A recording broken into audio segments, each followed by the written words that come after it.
오늘 아침 하나님께서 우리에게 주시는 말씀은 열왕기하 5장 9절부터 14절까지의 말씀입니다. 구약성경 568면 열왕기하 5장 9절로 14절 말씀.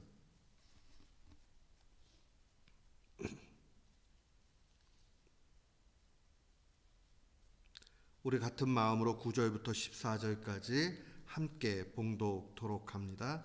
나아만이 이에 말들과 병거들을 거느리고 이르러 엘리사의 집 문에 서니 엘리사가 사자를 그에게 보내 이르되 너는 가서 요단강에 몸을 7번 씻으라. 네 살이 회복되어 깨끗하리라 하는지라. 나아만이 노하여 물러가며 이르되 내 생각에는 그가 내게로 나와서서 그의 하나님 여호와의 이름을 부르고 그의 손을 그 부위 위에 흔들어 나병을 고칠까 하였도다. 다메섹 강 아바나와 바르바알은 이스라엘 모든 강물보다 낫지 아니하냐. 내가 거기서 몸을 씻으면 깨끗하게 되지 아니하랴 하고 몸을 돌려 분노하여 떠나니 그의 종들이 나와서 말하여 이르되 내 아버지여 선지자가 당신에게 큰 일을 행하라 말하였더라면 행하지 아니하였으리까. 하물며 당신에게 이르기를 씻어 깨끗하게 하라 함이니까 하니 나아만이 이에 내려가서 하나님의 사람의 말대로 요단강에 7번 몸을 잠그니 그의 살이 어린아이의 살같이 회복되어 깨끗하게 되었더라. 아멘. 저는 오늘 본문 말씀을 통해서 고치시는 하나님이라는 제목으로 주의 말씀을 선포하도록 하겠습니다. 오늘 본문의 스토리는 우리가 주일학교 때부터 익히 잘 들어온 그런 말씀입니다. 이 말씀을 보면 아람 왕의 군대 장관이었던 나아만이 등장을 하죠. 이 나아만이 장수로 참 좋은데 문제는 이에게 나병이 있었습니다. 근데 어느 날 이 이스라엘에서 잡혀온 그 여인의 말을 하나 듣게 됩니다. 이 여인은 나아만 장군의 아내의 종이었습니다. 자기가 이스라엘에 있을 때에 아주 훌륭한 그런 선지자를 하나 들은 적이 있는데 그 사람한테 가면 주인의 나병이 나을 거다라는 그러한 이야기를 듣습니다. 아내가 이 나아만에게 이야기하고 나아만이 아람 왕에게 이야기해서 자신이 그때는 뭐 엘리사인지 모르고 이스라엘로 가겠다라고 그렇게 이야기를 합니다.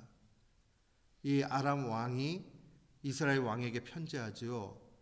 내가 군대 장관을 하나 보낼 텐데 이 사람이 나병을 가지고 있다.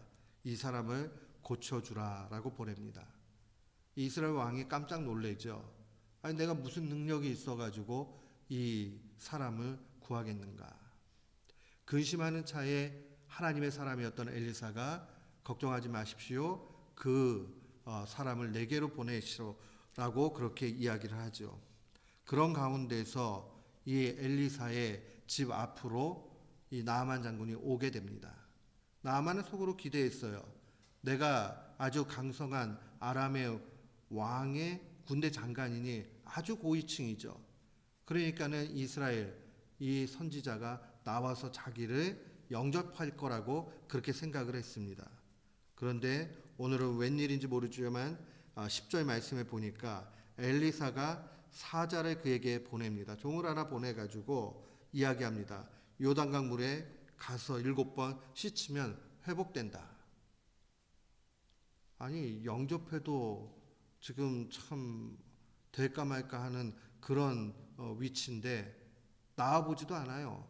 그리고 사자를 보내가지고 자 이제 요단강 물에 가가지고 7번 씻으면 됩니다 라고 이야기합니다.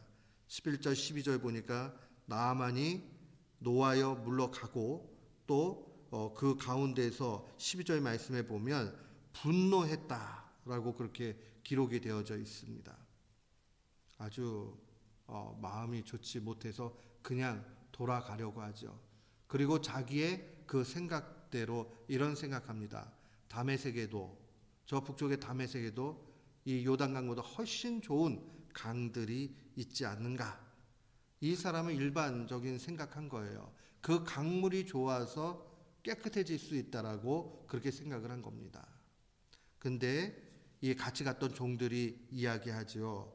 그래도 요단강 가서 하나님의 사람이 그렇게 이야기한 대로 한번 해보십시오.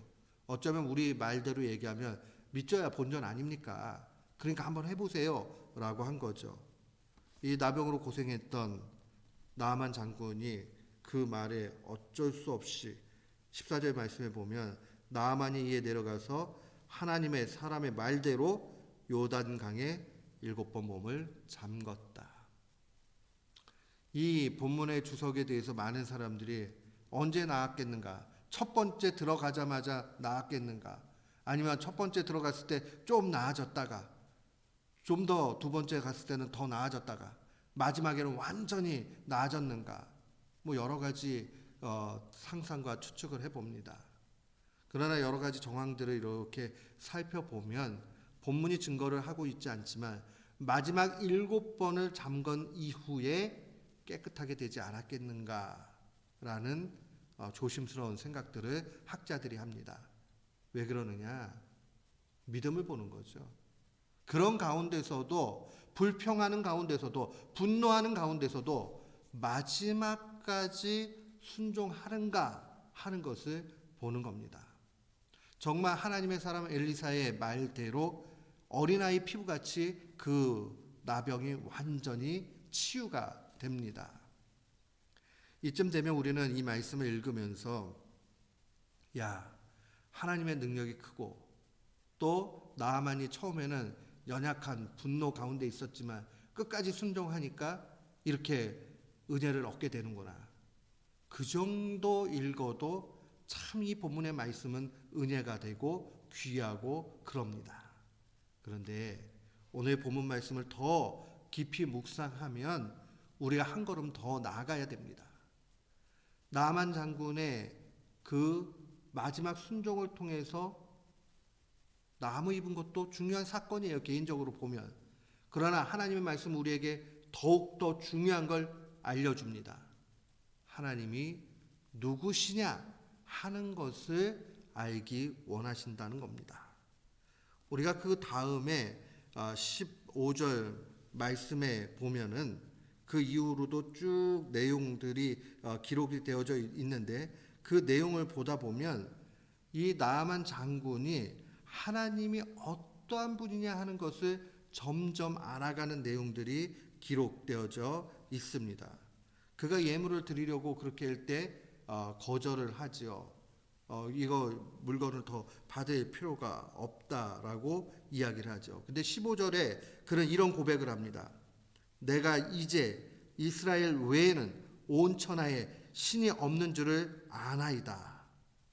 이방 왕이 이 정도 고백을 하게 된다면 엄청난 고백입니다. 이 이방의 나라에는 언제나 자신들이 섬기는 신들이 있죠.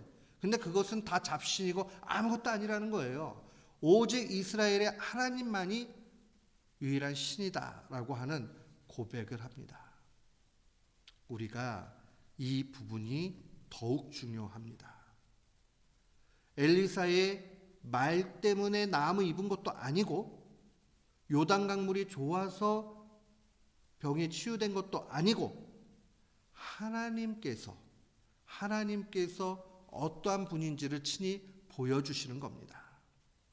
우리는 이 땅을 살아가면서 내가 무언가를 얻었느냐 또 내가 얼마나 대우를 받았느냐 이런 거에 집중하다 보면 여러 가지 중요한 걸 놓칠 때가 있습니다. 신앙생활에도 마찬가지입니다. 야, 내가 열심히 헌금하니까 하나님이 이렇게 바꿔주셨어. 내가 신앙생활 열심히 하니까 이렇게 해주셨어. 그것도 중요해요. 그것도 부분적으로 유익이 있습니다. 그러나 더욱 귀한 것은 하나님이 어떤 분이냐 하는 것을 알면서 하나님은 유일하신 하나님이시고 하나님은 모든 것을 주관하시는 하나님이라는 사실을 기억해야 됩니다. 우리의 악한 마음도 우리의 죄악된 마음도 천국에 갈 수 없는 그 마음도 하나님은 우리를 고치실 수 있는 능력의 분이라는 것을 기억해야 됩니다. 하나님의 뜻이 중요합니다. 우리가 1차적으로 어떻게 되었느냐 하는 것 집중하기 이전에 더 근본적으로 하나님은 어떠한 분이냐, 내 삶 가운데 하나님은 어떻게 역사하고 계시느냐, 그것을 기억해야 됩니다. 오늘 한 해를 시작하는 시점에 마음에 간직하기 바라는 것은 하나님께서 이 한 해에도 하나님의 능력 가운데 고치시는 여호와 라파의 치유의 하나님으로 나타날 것입니다. 우리의 삶 가운데 유일하신 하나님 치유자로 나타나실 것입니다. 그것을 기대하면서 하나님께서 우리의 믿음을 더욱 귀히 여기신다 하는 것 마음에 간직하고 날마다 승리하는 귀한 교우들 되시기를 주님의 이름으로 축원합니다. 아멘.